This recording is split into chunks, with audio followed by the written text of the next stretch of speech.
I don't know about anybody else, but it's very, very boring when the Stags don't have a game on a Saturday afternoon.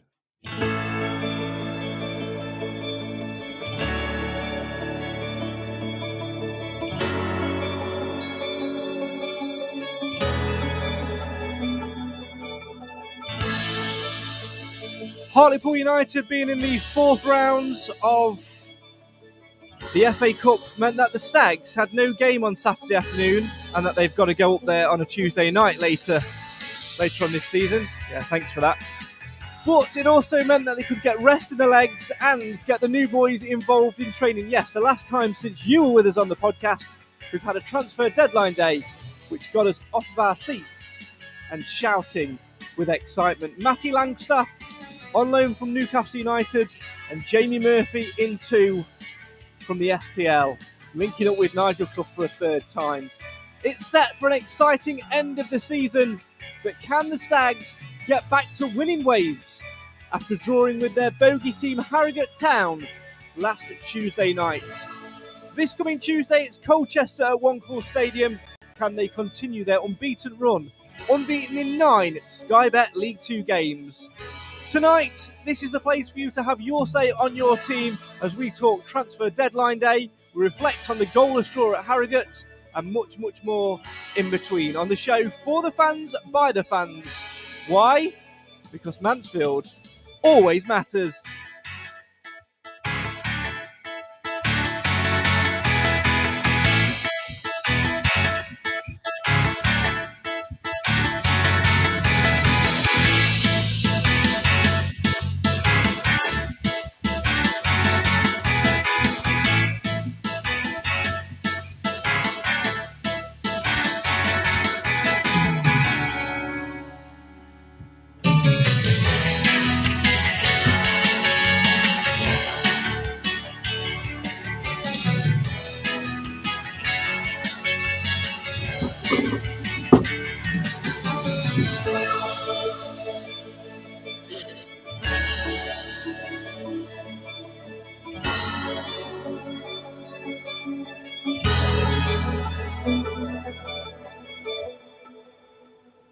Hello, wherever you are, whatever time you're listening to this. This is the Mansfield Matters podcast, the show for the fans, by the fans. It seems like an absolute age since we were last on, of course, reflecting on all things Mansfield Town. A 0-0 draw at Harrogate in midweek, no game on Saturday, and a transfer deadline day to keep us on our toes. There's a lot to talk about over the next 45 minutes or so. And joining me to talk all things Mansfield Town, we've got the usual suspects, or as Clive has called them, the Wrinklies tonight. No Nathan Edge, he's on dad duty. No Cam Felton because it's Sunday and he can't be bothered.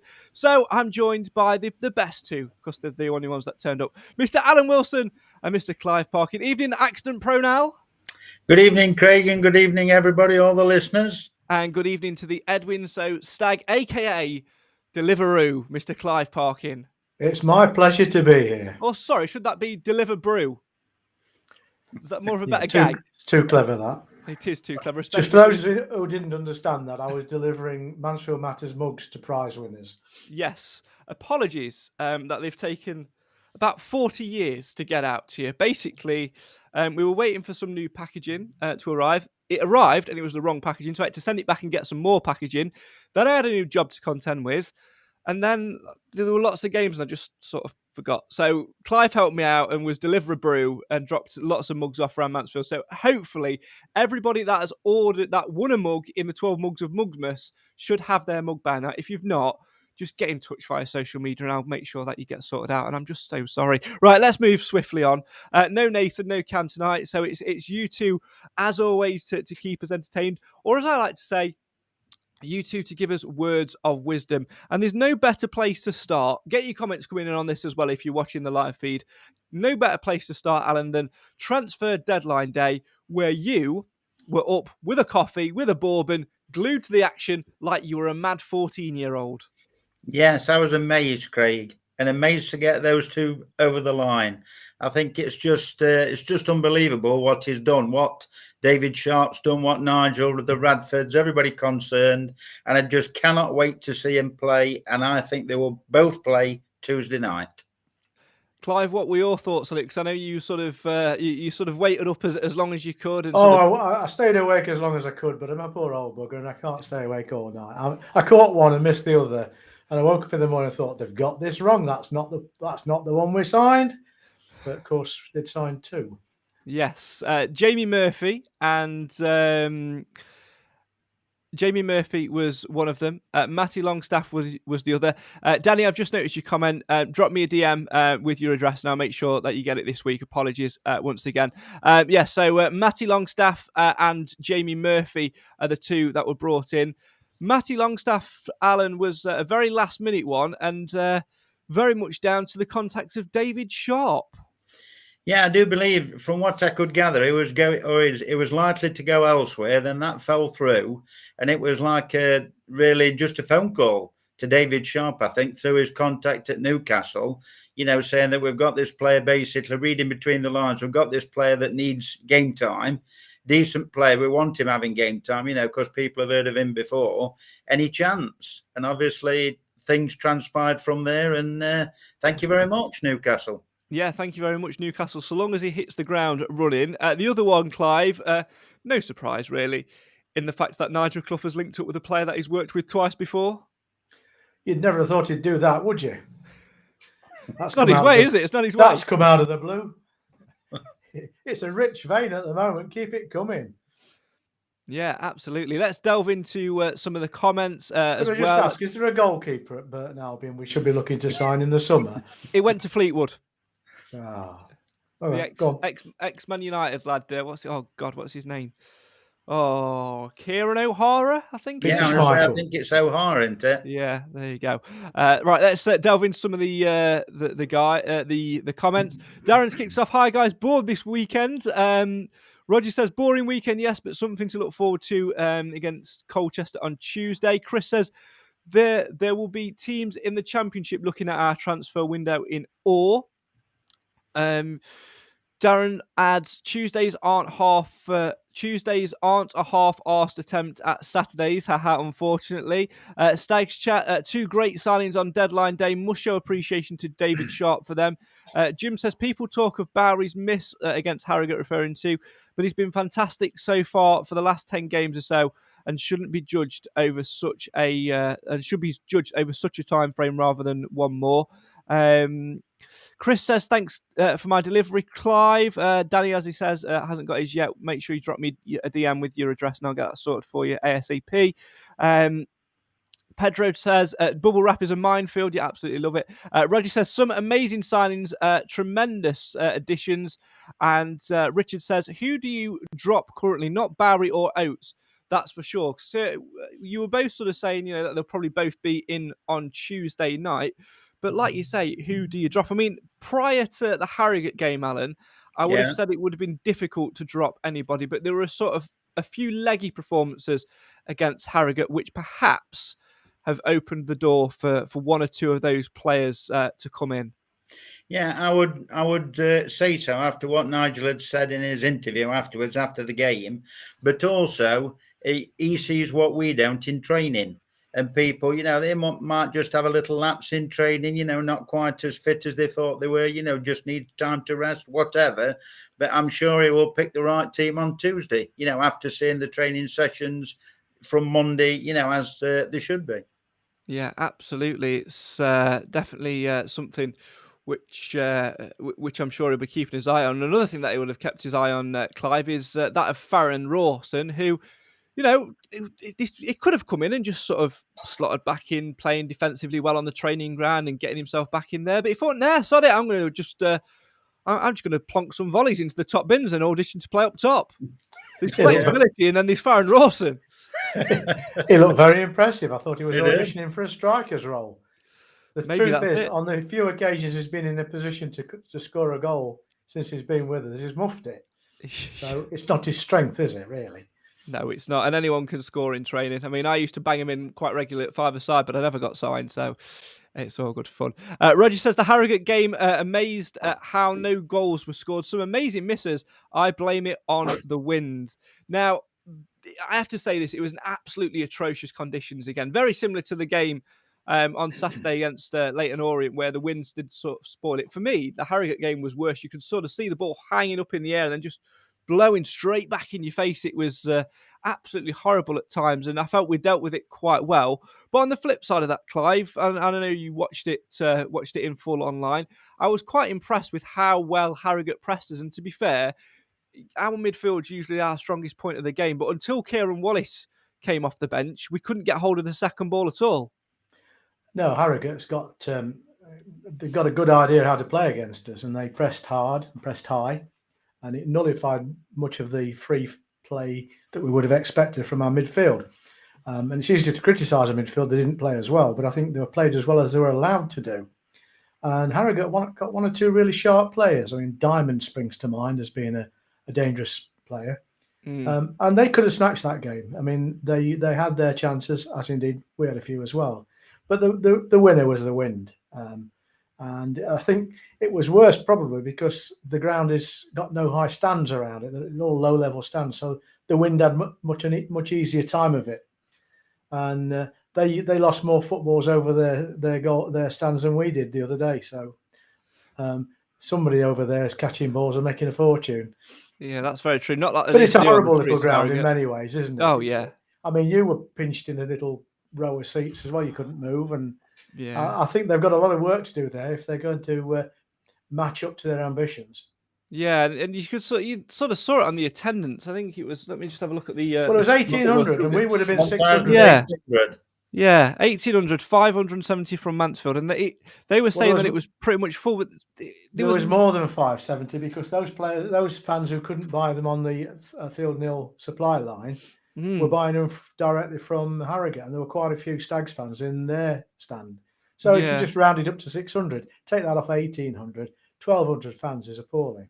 It is, and that's one thing for me. I mean, they've got a good nucleus of a squad there at Harrogate. A couple of good, tidy players. They've got the lad on loan, Callum Kavanagh from Middlesbrough, who's a very good player.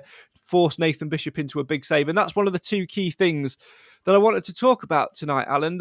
And it's the things which are underrated a little bit. And the first thing is Nathan Bishop, because for the first time this season, consecutive clean sheets. Yeah, it makes a big difference, doesn't it? Obviously, to the score. It's like Nigel said before, and like we've said, and many other people have said, if you don't let a goal in, you're not going to lose the game. And that's just simple strategy. But Nathan Bishop, when he was called upon, I thought he was excellent. But I don't know how that last one in the last few minutes was kept out when it bobbled and then it hit the bar. And I don't know whether Bishop actually got anything on that or whether it was just, I suspect there was cling film across the goal. Pardon? I suspect there was cling film across the goal. Maybe the wind was that strong, it just blew it back out of the net. So maybe we had a bit of luck, I think, and then just put it down to that. We've had a couple of bits of luck this last couple of weeks, a couple of games, and I think we overdue a bit of the rub of the green. We got it with the hand of God at Bowery, and I think on another day that would have gone in off someone's arse, wouldn't it? And it didn't go in. Yeah, I honestly think, you've all been to a car wash and been through the drive-through ones. It was like at times driving through a car wash, and when you see the water running down your windscreen and you get to the air vents and it pulls you through the air to dry your windscreen. It was like playing football through that. It was like trying to run through that at times, and it wasn't a nice experience to watch. But another thing which pleased me, which has just sort of sprung to my mind, and I know Nigel Clough's not a massive fan of this, Clive, but I have to say sometimes you have to play the conditions and not try and be pretty and play the game. You've got to play the conditions. And that was Elliot Hewitt's long throw. Elliot Hewitt had a really good game, I thought. He's a man for difficult circumstances at times, and certainly his overall play has improved week on week for a long time now. But yes, he has got a long throw, and if you've got a bit of wind as well, biscuit misses. If you've got a bit of wind as well, then it can be a devastating tactic. Yeah, absolutely. Let's go to back some. Take my teeth out, put them back in. I'm not feeling it today. I'm struggling. The Mansfield on YouTube says the Stags are going up. Watch out for a brand new vlog coming soon. Yeah, we'll keep an eye out for that. Paul says, Costa, there's been no Stags this weekend. Would have thought Alan would have been watching the curling in the Winter Olympics. You like a bit of curling, Al? Yeah. Funnily enough, I've caught a little bit of it, yeah. Yeah, well, they're doing well. They've got semi-final. There you go. Maybe Alan, both you and I have got nothing left to curl, mate. I think you should have this conversation off of live broadcasting. Roger says the Harrogate game amazed how no goals were scored. Some amazing misses. I blame it on the wind. Richard says I can't see DJ getting on the bench if everyone is fit. Our bench is so strong. Richard says Harrogate played around our diamond formation. I thought we'd have learned from the home game. Darren adds really expecting big things, from our new signings. Tired midfield lately. Hope Longstaff will be the player we are all hoping he will be. I think Murphy could be a shrewd incoming as well. And Paul says we have the best strike force in League Two and must have the best subs bench in the league as well. And this was the second point that I was going to come on to, Alan, because cast your mind back to Boxing Day. Hartlepool at home, we were struggling to name a bench because of COVID. But even with injuries and stuff like that, we were struggling to name a bench. And it will get into 65, 70 minutes, and we're sort of thinking, right, we need to bring on some fresh legs, but who do we bring on? There wasn't anybody. But it got to that against Harrogate where we were really struggling. And all of a sudden, we've got a phenomenal amount of players to bring on. The bench on Tuesday night at Harrogate, Danny Johnson, James Perch, Marek Steck, the goalkeeper, Jason Law, Lucas Akins, Kieran Wallace, Ryan Burke. That was obviously not including the two new signings as well, who were ineligible to play on Tuesday because they'd signed after the deadline for the game. But you look at that bench and you just look at how strong it is in terms of the number of positions it can cover and things like that. And it did change the game because Wallace comes on and, like we sort of mentioned or alluded to earlier on, got stuck in and finally won some second balls and allowed the midfield to get hold of the game and play our game. Well, I think the words we can say we got an embarrassment of riches now. I think that's a good way to describe it, because it will be interesting now, who he does put on the bench. And, when you look on the bench now, you think it's so strong. Whoever comes on there should be able to change the game, and have an immediate impact, I would have thought. Be an interesting one, Clive, to see what he does, because he's got the capabilities to ring the changes on Tuesday night, and the temptation would be to throw both new signings in, of course, but we're still unbeaten in 9 games, 2 consecutive clean sheets. You've got Faz back from suspension as well, let's not forget, and it'll be interesting to see whether he shuffles it up or just carries on and allows the people waiting in the wings to sort of wait for a mistake or wait for a suspension, of course. Ollie Hawkins, 1 booking away. McLaughlin can't be far away. O'Toole can't be far away. There's a number in there that are skating on thin ice. Yeah, I mean, it must be torn, because on the one hand, you want to play your new exciting acquisitions. And on the other hand, you don't want to rock the ship too much because the team's been playing well. And there are very few players you could criticise in recent weeks for their performance. So I think sometimes you've just got to stick with the ones that are doing a good job and be a little bit more loyal to them, perhaps. But it's nice to have. It's nice to have a problem like that. And of course, what we've got is in this, as a result of what transfer day deadlines brought us, is a player with Premiership experience, which nobody else in our side currently is carrying that. Well, Quinn played in the Premiership. Perch played in the Prem. Yeah, for the wall though, wasn't it? And and the other players that have been acquired are adding to our versatility. We've got a whole group of players that can play just about anywhere now. So it's a really lovely situation to be in. And I would guess what he'll be doing with him and his coaching team is just looking who's performing best in structured training and who's got the most energy and who he thinks can add another 1 or 2% to team performance.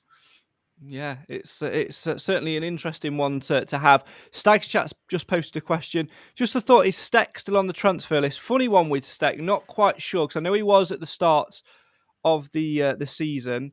Obviously now George Shelby's gone back. Clough mentioned his attitude a couple of weeks ago, Marek Steck, and said it's been superb. He's now the second choice keeper.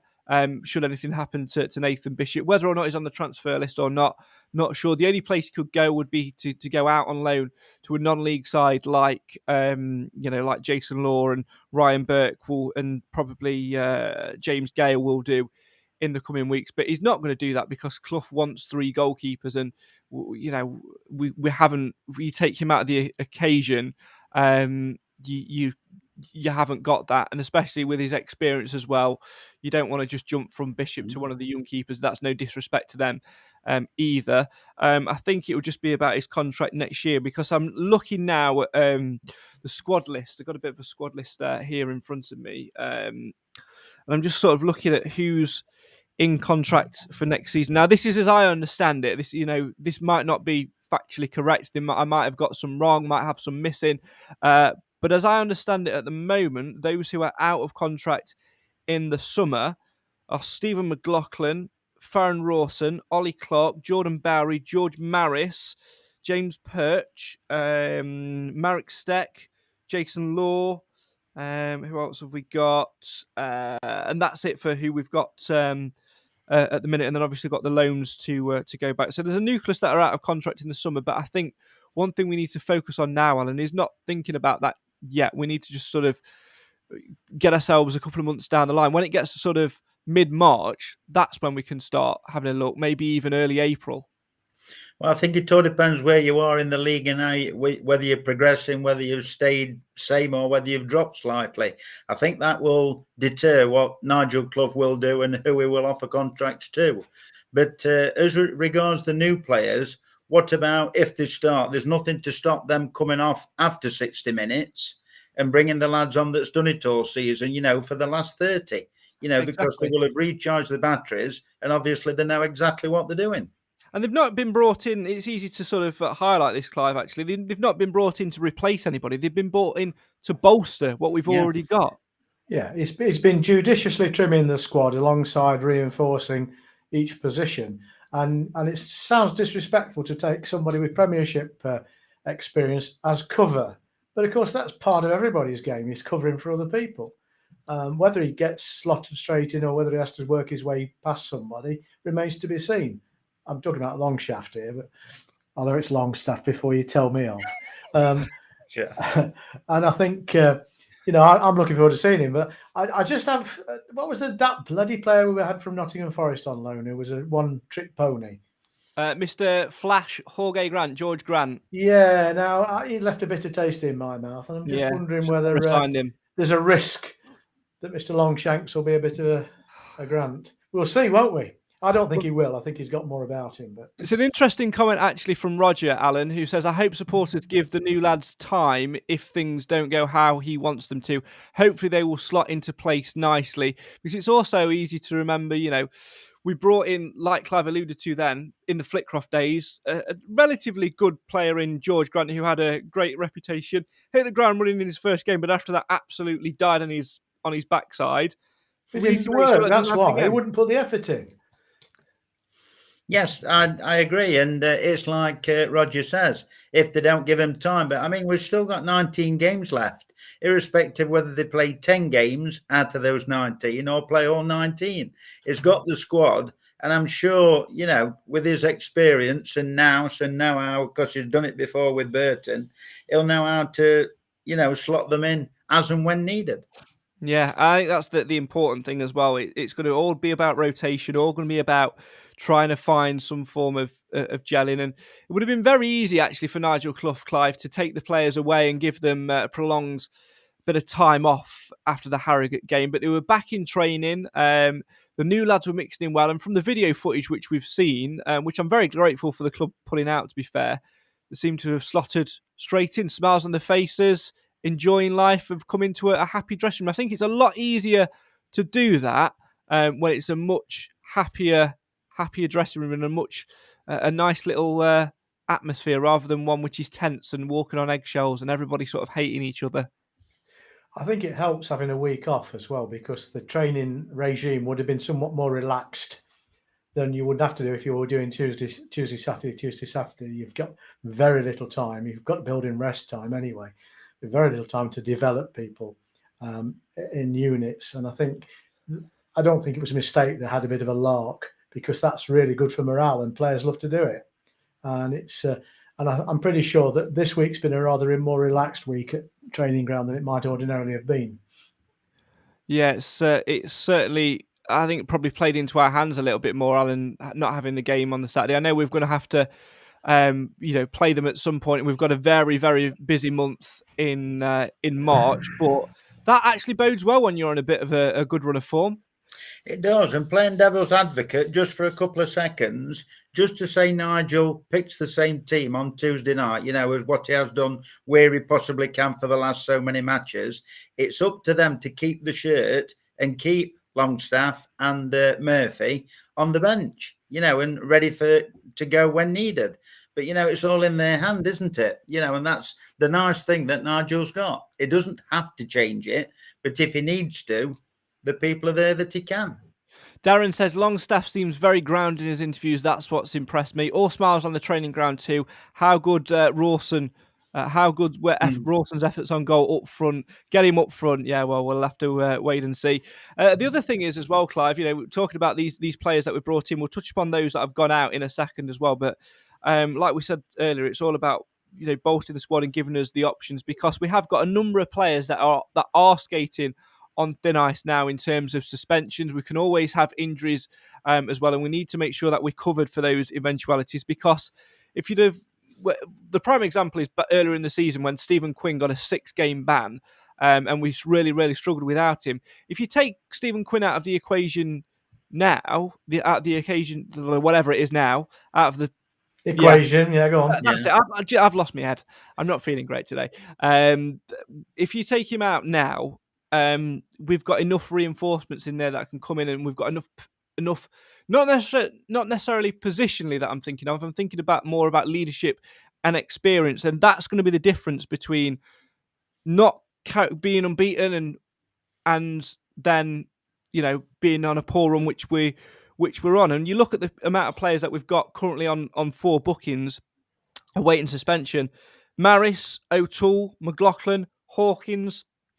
A yellow card in the next game puts them out for one, in some people's case, 2 games. I don't think we need to be too worried about losing any of those players for 1 or 2 games, because, as you've just said, we've now got cover, and good cover as well, which is completely different to what it was earlier in the season when every bit of brown stuff hit the fan. And I think we shouldn't be unduly worried about someone being competitive and running the risk of picking up a yellow card, because that happens in football. And you want your players to be aggressive anyway, and you need to budget for them not being available every game.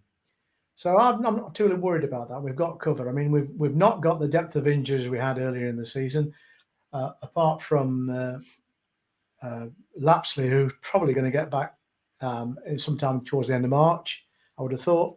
And who's the last one? Who's the fullback? Gordon. I'm not sure we'll see much of him now before the end of the season. But we're well equipped, and you're right to say we've got a load of games coming at us, because all teams are on catch up. No, not least of which the Stags. In our case, we've got an abundance of away fixtures because of the way that the cancellations tended to affect fixtures elsewhere. But I don't think Mansfield's ever frightened of playing away from home at the moment. I think there's a degree of comfort playing away from home.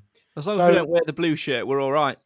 Well, but it's on its last season, isn't it? The blue shirt. It is. I can't wait to get rid of that one, to be honest. Let's talk departures, Alan. Let's judge the transfer window as a whole, because as impressed as we've been with those players coming in, John Joe O'Toole getting his extended contract, Kieran Wallace from Burton Albion, Lucas Akins from Burton Albion as well, and then the 2 on deadline day, Matty Longstaff and Jamie Murphy. Great to see them come in as well. Longstaff on loan from Newcastle, Murphy on loan from Hibernian. And that young fella called Perch, don't forget about him. He wasn't a signing though, he was back from injury, but it's the same impact. I'll go along with that one. I will go along with that one. Let's look at departures. Harry Charsley sold to Port Vale makes perfect sense. Not going to fit anywhere, and actually that's opened the window for Longstaff coming in, because without Charsley going out, Longstaff wouldn't have come in.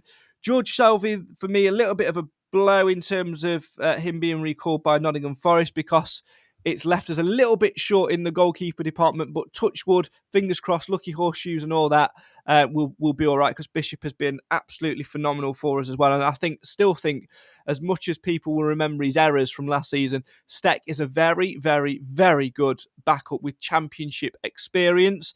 Will Forrester, of course, gone back to Stoke City. after his loan. Obviously, played with injuries and whatever, and he's that's not going to happen now. Obviously, Corey O'Keefe sold to Rochdale. We've covered that. Many SA sold to Walsall. Jamie Reed sold to Stevenage back in August. We've also shipped out on loan Tyrese Sinclair, Keaton Ward, James Clark, Jimmy Knowles, who obviously got injured out at Morton, Owen Mason, the young goalkeeper, I believe, is at Guiseley, George Cooper, young centre half at Kettering Town. And then the other sort of interesting one, we are going to look to get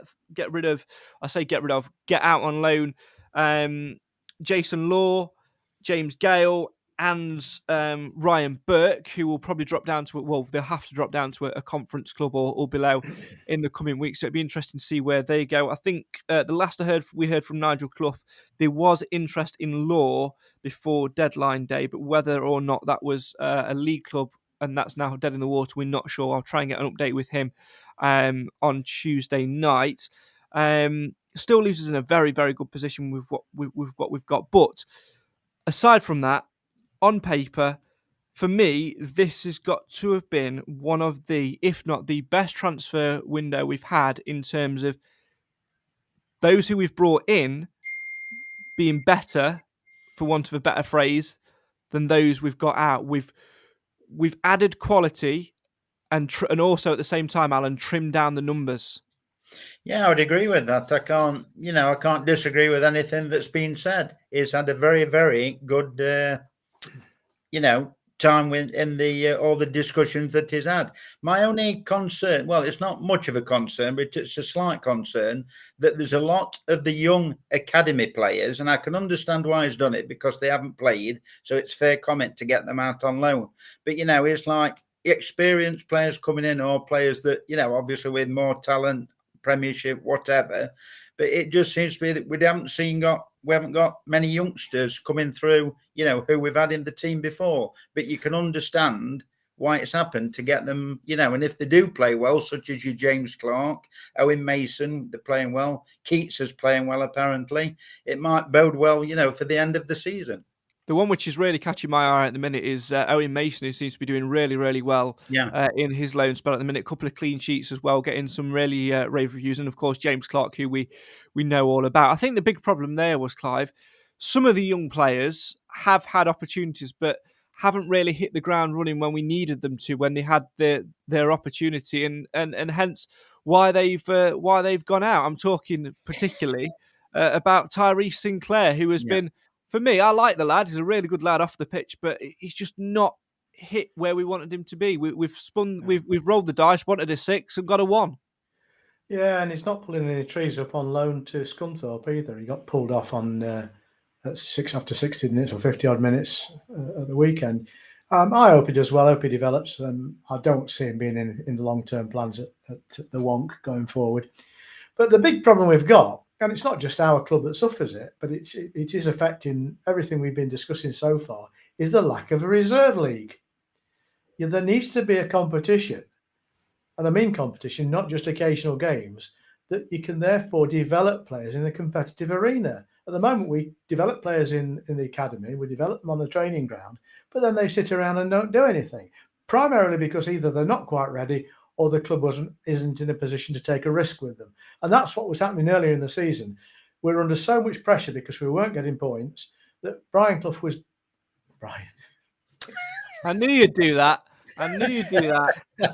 Cyril Clough couldn't take the risk on bringing some of these more exciting, perhaps raw players in at a time when the pressure was so intense. So you can see why these things happen.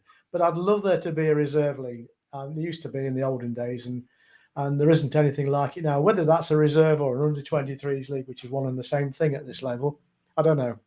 Maybe we should enter Mansfield Town reserves in the Central Alliance or some such league where they can play competitively. There did used to be that many a time ago. I mean, we have entered, thanks to Richard Cooper, the under-23s Premier League Cup, but the games, like you say, Clive, are so few and far between, it's hardly there. But the other problem you've got, Alan, is at this point of the season, especially next month where we are playing Saturday, Tuesday all month, you can't actually risk those players going out to get the game time, can you? You can't really you can't really justify it sometimes, especially when you've got a ridiculously long away game. No, and I would just err on the side of caution. I know Kieran Wallace can play down the left side, can't he? But I was looking like Craig said, and yourself on the comments, that Macca's on 4, isn't he? 4 bookings. Yeah. Now, if Macca goes, I know there's Burke who can play there. There's Law, but if they both go out, is the only Kieran Wallace who can play that position if Macca should go on to 5 bookings. Well, Akins can play anywhere that you want him to. Right. But Bowery, put Bowery there, he can play anywhere. Yeah, Bowery can play there, he can play anywhere. Faz can play up front. Hawkins can play in goal. We'll be all right. What you do, you just stick Reece Oates there because he'll just go meow and just run down the left-hand side all night.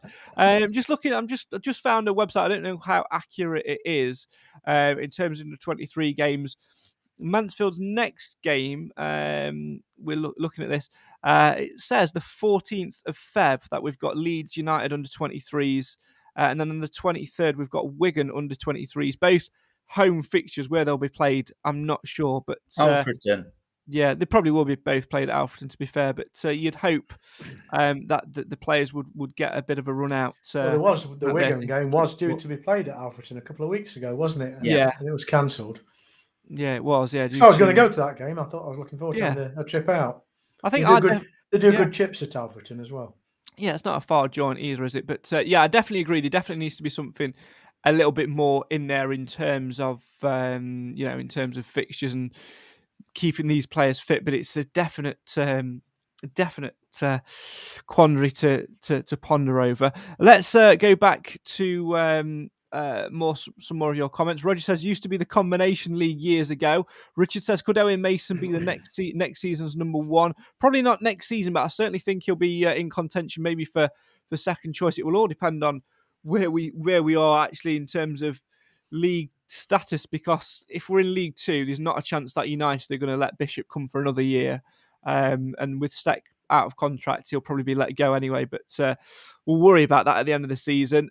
Sullivan says, what's your team for Tuesday? I reckon Matty and Jamie must start, so we'll come to that in a second as well. Darren says they're 4 big yellow cards to come is a shame, but it's got to be said, we've got good cover now, so there's no worries as I can see. Let's go to the question from Sullivan. What's your team for Tuesday? I reckon Matty and Jamie must start. Let's have a little look at the 18. Let's not just go for the team. Let's go for the full 18. For me, I would be making a couple of changes. I'll come to mine in a second, but it'll be interesting to see what yours is, Mr. Wilson. Yeah, well, I would start. The only reason I could say it, I would start both of them, and I would leave it up to Nigel, who performed in training, or probably who had lost the edge. But I would start with them both. And whoever, whether it was Stirk and Clark who dropped out, Clark was took off on Tuesday night, whether he was slightly injured or, it just run out of steam. But if they've run out of steam, let them have a minute and let these other two show the worth. And then, like I said, it's either up for them to keep the shirt, depending on the results, or your Clark and your Maris or your Stirk or whoever it may be who comes off the bench. It's just gonna be so good because they'll be fighting for the place. But I would start both, but I would check in training who just lost the edge and take it from there.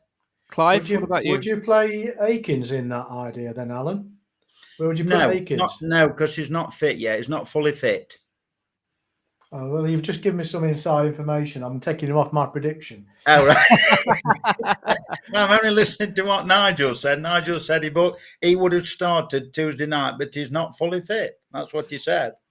I'm looking at the team sheet from Harrogate, and I'm looking at the 18, and I'm thinking we've got the 2 new lads to come in, but we've also got Faz, who's back from suspension. Now, I'm not saying that I would start the same 11 because I wouldn't. But the 11 players that did start would be in my 18. Yes. With the exception of possibly one.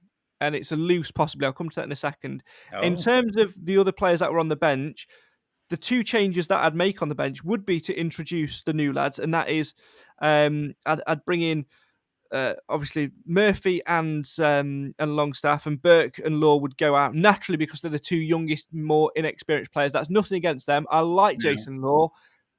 I think he's got a lot of potential for me, but in just terms of the experience and what we've got, he just needs to go and get some game time, and I think he will. I think that move will be imminent for him.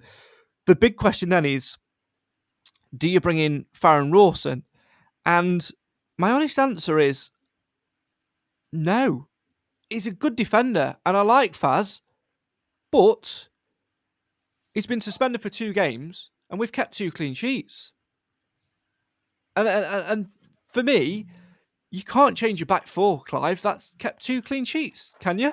So if you didn't have that view, who would you bring? Who would you take out to accommodate Faz? If I didn't have the view that we'd kept 2 clean sheets, yeah, the one player who would drop out of my 18, and I feel bad saying this because he's a lovely bloke, and he is the captain, but it's Ollie Clark. I honestly, but Clark doesn't play in the centre of the defence, does he? No, I'm not saying it's a like for like change. I'm saying it's a like, because I said I wouldn't start the same 11, but the 11 would be included in my 18. But if I had to drop somebody out, do you want to persevere with Hawkins as a permanent defender then? Yes. But you wouldn't take the view that sooner or later we have to put him back where we recruited him to be in the first place? Nah. Okay. I think for me, I think he's centre back's his position. I think primarily his position. We've got him up top if we need to, but it would have been different. It would have been a different answer. I'll be honest, hand on heart, if we'd have not brought Murphy in on deadline day. But we have brought Murphy in. We've got Murphy, we've got Akins, we've got Johnson, we've got Oates, we've got Bowery. We've got a good front 5 there, and I think Hawkins does a better job at the back than what we can have, knowing that we can utilise him to go up front from set pieces and from long throws, because that's where he's effective. He can play with the ball on the deck. But again, this is what I love about this Mansfield Town side. We are so fluid. So you keep Hawkins in the centre of defence then? Yeah. Good, because he's one of my goal scorers. That's fine. Yeah, but that's not to say he's not going to go and bang one in, because that's what I'm saying. He goes up for set pieces. Yeah. For long throws, he's effective. I think the most susceptible. I can't say. I've got your problem. Most likely. No, my problems, mate. Bloody hell. Most likely victim of bringing new players in, I think, is Clark, because Clark seems to be just slightly underfit. And Maris, because I think he's getting a bit knackered, but he gets knocked about a lot. But I like Maris. He'd be one of the first names on my team sheet under normal circumstances. And if Lapsley was fit, he wouldn't get in the side at the moment. Yeah. I don't know. I just think one of those two, and I don't know which one. I wouldn't put them both in, to be honest. But there you go. What do I know? Well, this is the big surprise, but it's a really good headache to have, because when you know you've got a predictable 11 and bench, that's when teams work you out and you become unstuck. But the fact that we could name an 11 on Tuesday night, Alan, and it could play 4 or 5 different formations with pretty much the entire 11 playing in 3 or 4 different positions. That is some window. That's some squad. It is, and I think fair play to Nigel as well. You know how we've said before, he changes like positions or changes the way we play depending on how they're going in the game. If he looks at their team before the game, which obviously will do, and find out who their players are, if they've got a really pacey forward, it might make his decision to put Rawson in the bank, put Hawkins up front, because Hawkins does struggle slightly if you've got a pacey winger, or forward turning him. He has had problems in the past. So I think it'll be up to Nigel to make the decision, if they've got somebody pacey up forward or 2 pacey players, that Hawkins might drop up front and put Faz in the back, because he might be a bit quicker than Hawkins. Alan, you're quicker than Hawkins. Sullivan says, as good as he's been, I've been having a real debate with regards to Hawkins. I personally don't believe he has performed well enough in recent weeks. Granted, we've been winning, etc. However, it's not just me who believes he's got a big mistake in him every single game. He's seemed extremely shaky, and I love him so much, but I want him up top. Yeah, it's a difficult one, but for me, it's been part of a back 4, which has been to get the bell ready, has been solidified. and has kept 2 clean sheets on the spin. And I think him and O'Toole have got a good partnership, and the fact that we can play with a 3 and he can go up for set piece. I just love it. It's just so good not to say you've got to play here, you've got to play here. So what you're really saying, Craig, is he needs to get that yellow card so that then it's a decision that is forced on the manager. Yes. Put somebody else in his place and then see how that works. Yes. Yeah. There we go then. That's his The instructions. flip side of it, Craig. Go out and get booked. Sorry if I can just interrupt. The flip side is if Hawkins plays centre half and, they go 1-0, 2-0 down, whatever, there's nothing to stop him swapping him, putting him up front and dropping Rawson into the back. That's the good part of being on the bench. I think he'll definitely be on the bench in the squad, either or, whether he plays or not. Roger says Rawson could come back in and Hawkins back up front with Oates. It wouldn't surprise me if Clough did this on Tuesday. I wouldn't bring the new strike. I'd bring the new striker on later on. Would start with Longstaff. Well, we'll wait and see, and I'm sure it will make podcast predictions, which we'll come on to in just a second. Very, very interesting indeed. But first, let's look ahead to Tuesday night's game. Roger says Colchester, a bogey team for the Stags, on a bit of a good run, but I still feel the Stags will win on Tuesday. Simon adds, although Colchester are 5th from bottom, they've been a much improved side just lately, unbeaten in 4 and have had some decent results against good sides. It ain't going to be easy on Tuesday night. Yeah, what were you going to expect from Colchester on Tuesday, Alan? Because like the people say in the comments, a very, very good side, capable of beating anybody on their day. And of course, will be itching to pull away from the drop zone, although there's quite a bit of distance between them and Oldham in 23rd, but they'll want a more comfortable end to the season. Especially at home, I don't see any fear at all. In Colchester, whether it's Colchester or whether it's Manchester City, to be fair, I just don't see any fear, especially at the One Call Stadium. If we get out the traps quickly, like we have done in the past, I can see a 3-1. Well, we'll come to predictions in just a second. They're on the back of a 1-0 win away at Leyton Orient on Saturday, Clive. But the Stags, 9 unbeaten, looking to make it 10, looking to get 3 consecutive clean sheets. With the new signings in there as well, I'm sure One Call Stadium will be a difficult place for them to come. Even on a Tuesday night, I think there'll be a very good Mansfield following there, eager to see those new boys in action. I would hope so. You can't ask any more of the club now. I mean, to provide entertainment for the fans. We've got 10 games behind us where we've been playing particularly well. We've got a record that's just been broken. The crowds have been naturally growing anyway. And we're playing on a Tuesday night, having had to wait a whole week from the last game. If we don't get decent support on Tuesday night, and the weather's not looking too bad either, I'd be very, very disappointed. But going back to Colchester, they are working hard, and the recent results they've clawed out have been as a result of working hard as a team. But we should take the game to them and shouldn't be frightened at all of them. Roger says Colchester are a good striker in Sears, but still think the Stags will win and go on to 48 points. Well, let's get some predictions in then. Of course, podcast predictions. You can play along via the link in the description. And remember, if you don't submit it via the link, it will not count, and entries have to be submitted 1 hour and 1 minute before kickoff.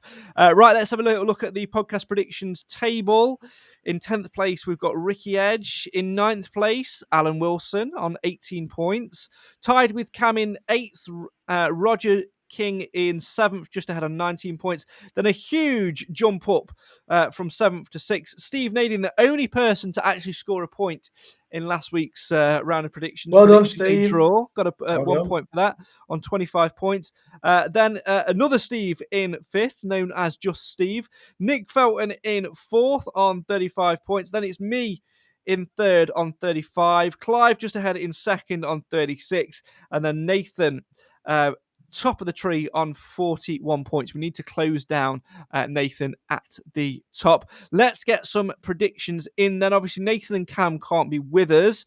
Cam has predicted a 4-0 win with goals from Matty Longstaff, Stephen Quinn, Rhys Oates and Ollie Hawkins, whilst his daughter Evelyn, who can't talk yet, has still managed to predict a 3-0 win. Don't worry, if she gets any points that are accumulated, we'll go not to Cam.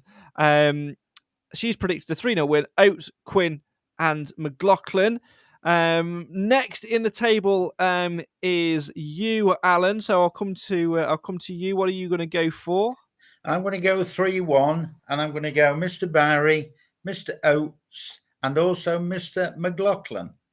Okay, so none of the new lads yet. Then it comes to me in third. I am going to back us to get another clean sheet, and I think we're going to win 2-0, and I think we're going to get goals from Mr. Oates and Mr. Bowery. Clive, you're in second, so what are you going to go with? Clean sheet, 3-0, Oates, Bowery, Hawkins.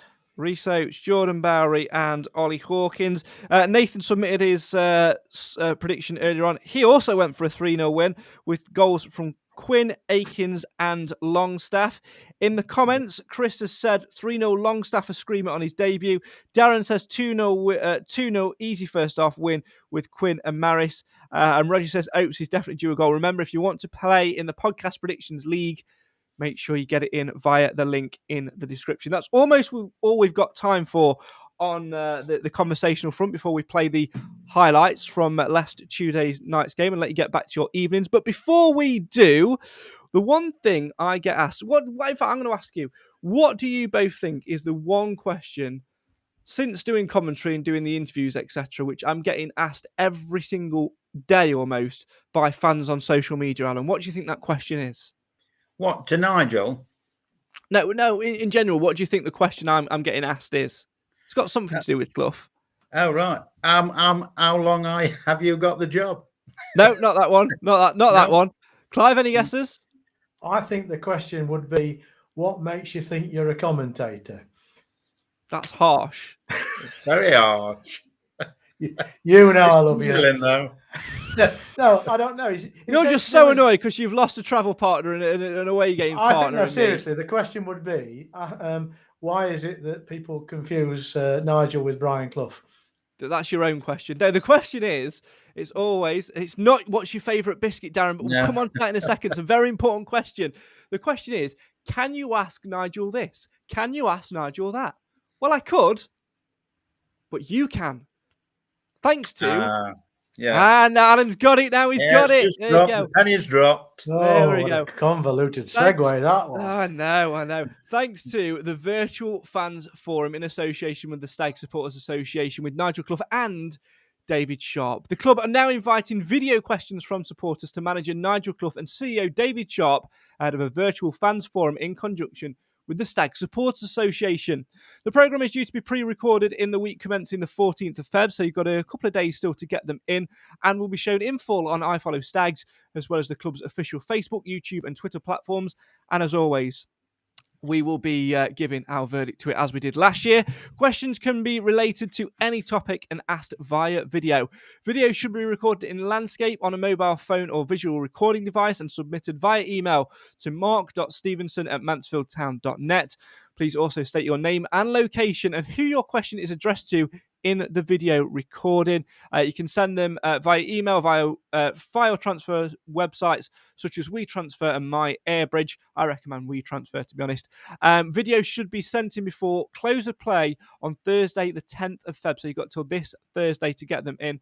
The club will endeavour to include all questions submitted. However, some may be omitted if a similar question has already been submitted. Now, without wanting to sound disrespectful to the both of you, Clive, you called you and Alan the Wrinklies earlier on, and it's at that stage of life where technology is a bit of a struggle for you. Now, we know that Mr. Wilson gets his very glamorous PA to set up his laptop for him before every podcast, and he's doing a sterling job. Apparently, he's now doing it on his own as well, aren't you, Alan?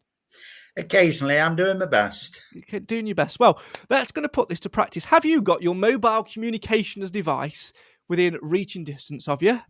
Yes. What I would like you to do in your head is think of a question that you would ask either Nigel Clough or David Sharp. What I'd like you to do is I'd like you to take out your mobile phone. Yeah. I'd like you to open up your camera app. Your camera app. Yeah. Just a sec. There you go. Yeah. So as you can see, if I do that, there you go, it's pointing back at the camera for you. What I'd like you to do is I'd like you to switch it to selfie mode, so you're looking straight at yourself. How do I do that? There's a little twirly thing in the bottom above corner. the big button. He's got a cleverest assistant to do it for him. There you go. This is an education and half this. He switched it to selfie mode. Clive's got his ready. More thinking time. There we go. Alan's getting there. There we go. Oh, it's got the landscape, hasn't it? Yeah, you've got to turn it landscape. So what you've got to do, instead of turning it this way, you've got to turn it that way, like that. Okay? Oh, yeah. And then all you need to do is you need to think of a question, then you need to turn it to video mode. Just a minute, yeah. Video mode. Yeah, there we go. Video, yeah. All you got to do now is hold the phone so you've got yourself in shot. Okay. Yeah. Press record, count down from 3, 2, 1, and then what I want you to do is say your name, where you're from, and ask a question to either Nigel Clough or David Sharp. Alan Wilson, technological lesson being learnt right here. Take it away, my friend. Well, there goes. 3, 2, 1. Hello, Nigel. Alan Wilson from Sutton in Ashfield. Just a quick question for your forum. What similarities can you see at this present time with the Mansfield squad that you had similar when you had the Burton squad at this particular time with 19 games to go? Thank you. So all you've got to do now is you've got to send that to mark.stevenson@mansfieldtown.net. So that's your task between now and the next podcast. Clive, you've seen how it's done. Over to you. Hello, I'm Clive from Edwinstowe, and this is a question for David Sharp. David, what's the immediate plans? When I say immediate, from the start of next season, for the other side of the ground that we stare at every week, which has got the ramshackle stand and now a beautiful scoreboard? What are the plans? So all you've got to do is send that in to mark.stevenson@mansfieldtown.net. And I'm guessing you want to know... Or I might send a different one. Or you can send a different one. It's entirely up to you. It's entirely up to you. But there you go. We've got 2 questions straight away. I suppose you want me to do mine now, do you? Yeah. Yeah. Shows how it's done. Okay, so selfie mode's on the video. Put it on video. We've got it in the nice backdrop. There we go. So let's get it in the backdrop. There we go. Video mode is on. Question for Nigel and for David Sharp. It's a very, very simple one. It's a very important one as well. At the end of a game, when you've got 3 points or a draw and you've had a nice afternoon, your secretary or whoever has put the kettle on, and you're thinking, what I need is a mug. You've got your Mansfield Matters mug. Very important. But you need something to go with it. It's a biscuit. What's your favourite biscuit? Very important question. Let us know. Thank you. So I've done that, and now I will definitely send that off to mark.stevenson@mansfieldtown.net, and we'll see if Nigel Clough and David Sharp answer my question. We'll see if they answer your question, Alan. We'll see if they answer your question, Clive. It's as simple as that. And if you at home want to do it, very, very simple. Put it this way. If Alan can do it and master it, anybody can do it. And I mean that with no disrespect whatsoever. It's just absolute truth. So if you've got a question for David Sharp, for Nigel Clough, send it in to mark.stevenson@mansfieldtown.net. State your name and your location and who your question is for, and we'll see if they get answered in the fans forum video. My task to you two is to see if you can come up with 2 more questions to send in. We'll see if any of them make the cut when the virtual fans forum, in association with the Stag Supporters Association, comes out in a few weeks' time. Talking to the SSA.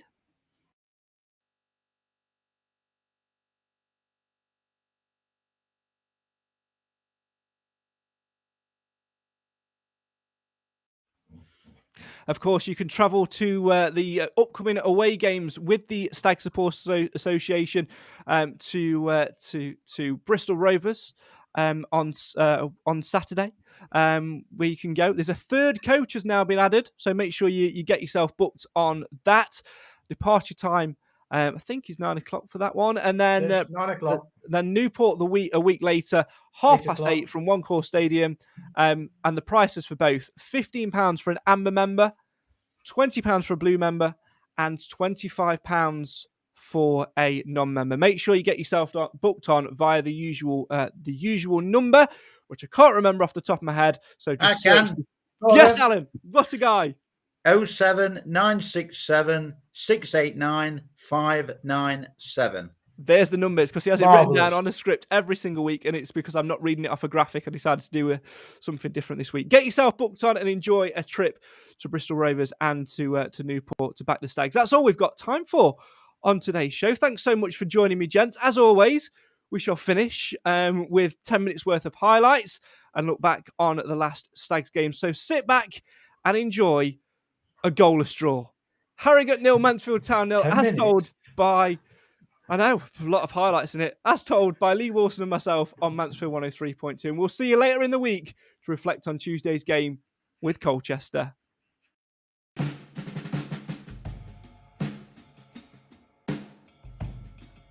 Good evening and welcome to the EnviroVent Stadium, where Mansfield Town are looking to make it 9 straight wins in Sky Bet League 2 as they take on Harrogate Town, a team they have never beaten in their history. However, they have only played them 4 times, so it's a short history and one which Mansfield Town will be certainly looking to rewrite tonight and change things. The Stags are unchanged from the side who beat Leyton Orient to set the record on Saturday. Nathan Bishop in goal, a back four of Elliot Hewitt, John Joe O'Toole, Ollie Hawkins and Stephen McLaughlin. Ryan Stirk is in front of the back four with Ollie Clark, George Maris and Stephen Quinn ahead of him. Up front, it's Rhys Oates and Jordan Bowery, a pair that are certainly doing well between them at the minute. On the bench, just the one change. Ryan Burke comes onto the bench in place of Richard Narty.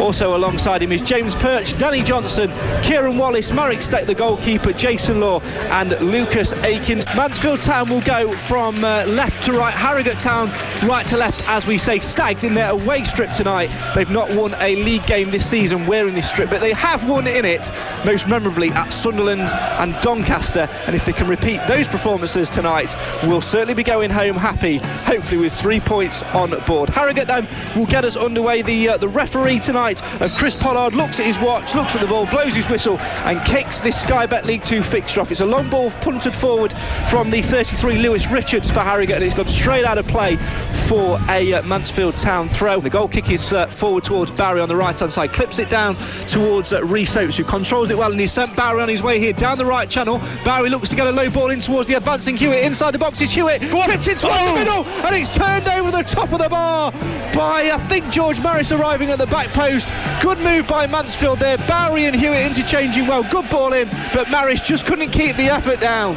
Brilliant from Bowery, brilliant from Oates, to hold the ball up, lay it back. Bowery, great link play, put him in behind, into Hewitt, great ball. It's nearly a fantastic goal, just over the bar, but that's what Mansfield can do. You can see they can open them up when they move that ball quickly. Good intervention by Quinn, low pass forward for Oates inside the centre circle, driving towards the right hand side. Rhys Oates has got the burners on here, tries to get against Burrell, and Mansfield have won a free kick there, and it's in a dangerous position.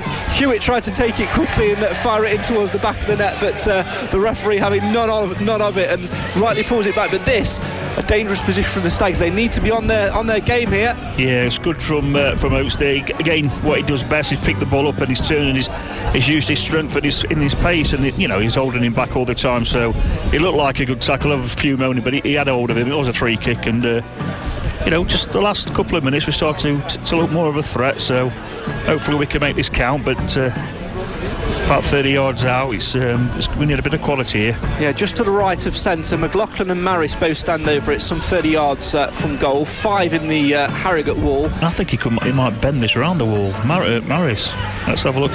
There's the whistle from the referee. McLaughlin steps up, McLaughlin hits it, and it's a good position by the goalkeeper Oxley, who does well to get the ball. Mansfield need to make more of those. Yeah, but he's at the target, he's got a shot, he's at the target, so fair play, good hands from the keeper. Wasn't straightforward, but we've hit the target. Kavanagh's going to be a threat in the second half with the ball holding up and his movement and his pace, so it's very much game on. Yeah, Harrogate will get the game restarted with Oxley. ball over the top, and the wind gets behind it, and it bounces once, and then Nathan Bishop lets it go out of play for a goal kick. And as he does, the referee does bring an end to a first half where at half-time it is Harrogate Town 0, Mansfield Town 0, and there's only one thing which has dominated this first half, Lee, and that is the weather. Yeah, it's just the weather, it's the wind. It has dominated stopping Mansfield playing, but I'll give that off just to Harrogate. It's 0-0, but they did have the better of that half with the work rate. Can they keep that work rate up? That's the next question. Mansfield have the ball on this near left-hand side with McLaughlin charging forward. He's got Quinn ahead of him, gives it to Quinn, back to McLaughlin, better from Mansfield. McLaughlin on the edge of the box runs into trouble, and immediately there's three players there from Harrogate to get the ball away, and they charge through the centre circle. Stirk tries to get back in, as does Stewart. There's a late pass forward, and Kavanagh is onside, one-on-one with Bishop. Kavanagh, big save by Nathan Bishop, who palms the ball away, and Stephen Quinn completes the clearance, but that's where Mansfield Town get undone, and Nathan Bishop the hero. Absolutely, but again it's come from our possession of the ball because we're not using it well, and they're ratting. We've got to get hold of this game management, start turning them around, start putting in the corner, just even kicking out for a throw-in and squeeze them in. And I said Kavanagh would be a threat this second half because the ball load up, and he's done it. Great save from Bishop. Elliot Hewitt then with this long throw in line with the edge of the Harrogate box, 5-stride run up and throws the ball into it. That's a good throw in towards Hawkins. It's nodded down, it's prodded towards goal by Wallace. And it's turned behind for a Stags corner, and that's the effectiveness which we wanted. And that is why they put Wallace on, because that's the first time we picked a second ball up, and what Clough said to him is get on there and you start picking these second ball up because we're getting overrun in there. And since he's come on, he's picked every second ball up that he can get near, and a block on there nearly got us a goal. So this is what we've got to do, this is the way we've got to play this off. Come on, you Stags, it's a chant from the Stags fans behind that goal. Stephen Quinn will take this corner. It's a left-footed in-swinger towards the front post. McLaughlin was up there, it's headed towards the back stick, it's still not gone. Hawkins heads it down, and it's gone behind for another Mansfield corner. And this, like we saw in the first half, could be where Mansfield can turn the screw, get those corners racked up, get the pressure on, and don't let them off that 6-yard line. That's right, and be aware, let's make it count, because we've got a lot of presence in there, so come on. Maris delivers, right-footed in-swinger towards the back stick again, where it's headed up and over the top of the bar, out of play for a goal kick. In fact, it's bounced off the top of the low roof and out of the ground, so a new ball will be needed, but we just need to make more of them. We do, but we do look a threat. That's better. The game, the management of the game was a lot better. All we did was work the line, work the area, got a ball in the last third. It's difficult to clear the ball, to get out of the half when you press them. And then, we put a ball in the box, all of a sudden we've got two corners and we're a threat. Nigel Clough's not a massive fan of it, but on nights like this, where the weather is going to help you and the wind's going to help you, and you've got the physicality in there, every time we get a throw, it should be launched into that area every single time without fail. You can't play and set it up today. Play the game, play the management of the game and the conditions.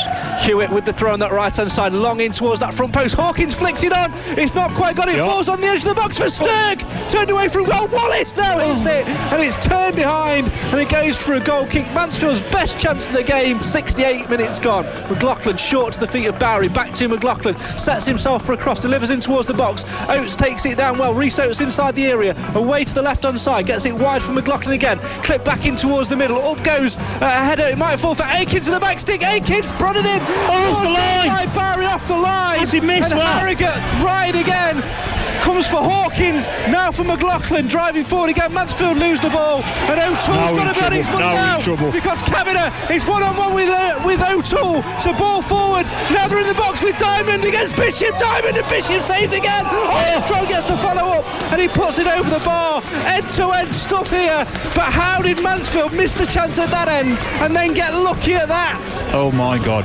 Jordan Bowery has missed an absolute sitter, open goal. McLaughlin's throw down this left-hand side, referee takes another look at his watch. Mansfield's winning run about to come to an end, whistle goes to the lips, and that signals an end to this game. It's goalless for Mansfield Town, and their winning run is over as Mansfield Town take a point back to One Call Stadium against a determined Harrogate Town side, Lee Wilson, who, to be fair, will be wondering how they've not come away with more than a point. Over the 90 minutes, Harrogate was a better team, absolutely, got to say that, but listen, Mansfield's not played great tonight. It's been difficult conditions, but they've come away with a clean sheet. Yeah, very fortunate, some poor finishing and things, but it's another clean sheet and it's another point, so get the point, wrap it up, put it on the bus, take it back home, and we go again Tuesday and continue with this run.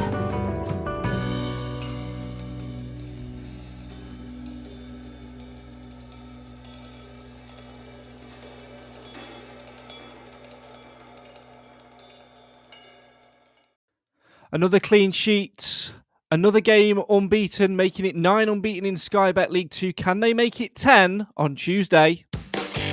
That's all we've got time for, though, tonight on the Mansfield Matters podcast. Will the new boys make their debut? Longstaff and Murphy waiting in the wings. Rawson back from suspension too. Or will it be as you were? Make sure you get to One Call Stadium to back the boys. If you can't, make sure you get Mansfield 103.2 on extensive updates. Great coverage starts at 7 p.m. And of course, send in your questions to Nigel Clough and to David Sharp. Email them in video format to mark.stevenson@mansfieldtown.net. For now, though, thanks very much for watching, for listening, for getting involved on the show for the fans, by the fans. Why? Because Mansfield always matters. 19 games to go. Strap yourselves in. The rollercoaster ride is only just beginning.